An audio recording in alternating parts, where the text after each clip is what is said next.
all of you are aware of the different data you are using in your day-to-day life. That is, number of students in class, number of students in the school, then weight of the students of the class, height of the students of the class, or total marks obtained by students of class in particular subjects like science, maths, SST, Hindi, Gujarati, etc. and temperature in different cities. Okay, so these all are called data. Let us start with lesson number 3, data handling.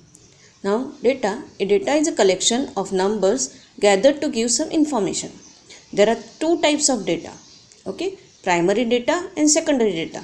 Primary data is collected directly from source, whereas secondary data is collected from secondary sources such as newspapers, magazines, TV, internet, and from other sources. All the data give us some sort of information. The collection, recording, and representation of data help us to organize our experiences and draw inferences from them. The collection of data, organizing data, and their presentation has great importance in our day-to-day life. Almost all the branches of learning such as science, maths, SST, psychology have use of data. Also, businessmen, industrialists, farmers, meteorologists depend on various data. Let us see collecting data. Before collecting data, we need to know what we use it for. The given collection of data may not give us a specific information related to that data.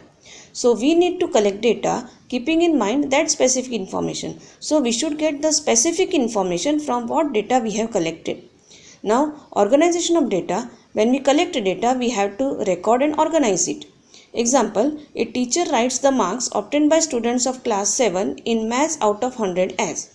So, 68, 72, 85, 90, 95 and 75.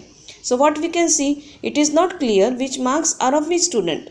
So, it is necessary to organize the given data.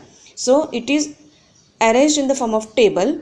So, roll number, name and marks. Again, roll number, name and marks. So, one of Raj, he is getting 68 marks. So, in this way, we can know how many marks which student have got.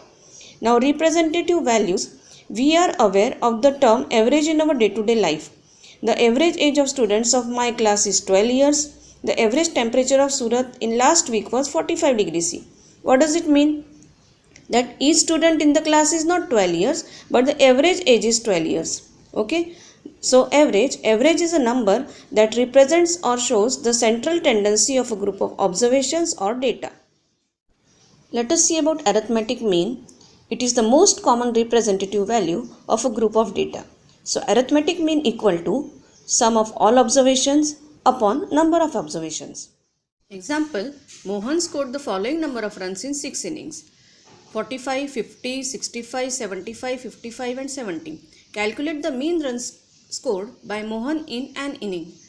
Solution, mean equal to sum of all observations upon number of observations. So, we have to add all the number of runs, 45 plus 50 plus 65 plus 75 plus 55 plus 70 upon 6. There are total 6 number of innings, runs.